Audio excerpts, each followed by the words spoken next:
My name is Bruce Sawalski. I'm Chief Instructor of the Boreal Wilderness Institute and author of Canadian Wilderness Survival. And today I want to talk about something that is very close to my heart, and that is the survival legacy of Morris L. Kochanski.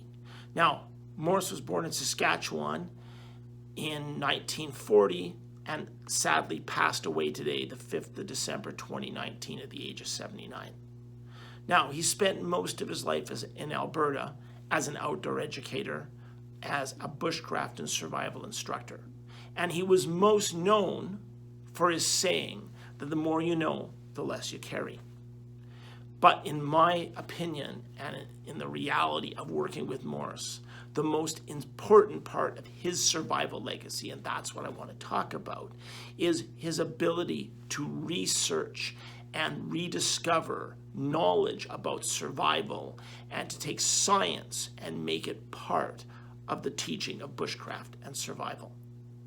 Now, he started off his career first as a soldier, then as an engineering student. He moved on and did a little bit of survey work, and then finally along the way, he got some work at the Blue Lake Center, an area or an organization that he worked with until Blue Lake Center's demise many, many decades later. Now, at Blue Lake, he learned his craft. And from there, he leveraged that onward to do work at the University of Alberta, where he became an associate professor, where I met him. And soon after meeting him, he published his first book, Northern Bushcraft. And I think this is what his book should be really called, not Bushcraft like the title shows you now. This is the book he wrote, Northern Bushcraft. And he believed in the legacy of Northern Bushcraft and the idea of what Northern Bushcraft is really about, as in difference to Southern Bushcraft or Bushcraft, which would be the craft of survival in Australia, in the Southern Hemisphere.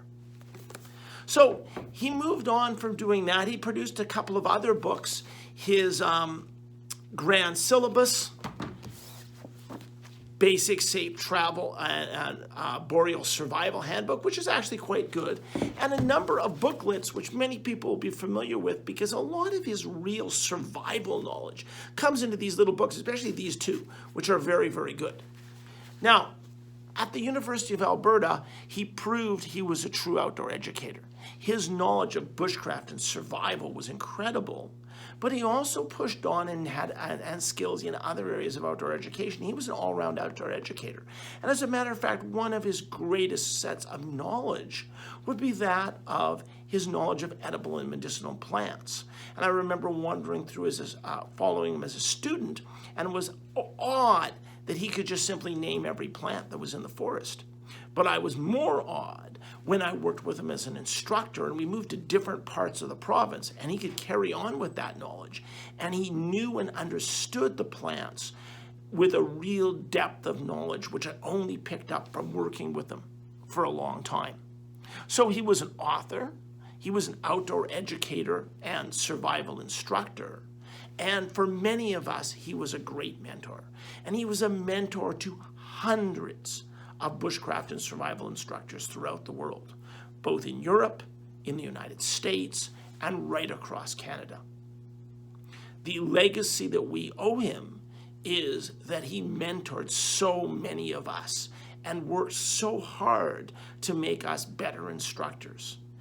But the most important part of what he did and his real legacy is that of a researcher and his ability to rediscover, not necessarily invent, survival techniques and bushcraft skills by doing the real base research that made that. And that's some of the stuff that he learned at the University of Alberta by people like Dr. Harvey Scott and Dr. Wally Cottle, who he worked alongside and beside. And those people helped him push that knowledge along, that knowledge in terms of a survival legacy. And I think something like the super shelter, which he invented, was a great, much more piece of that legacy.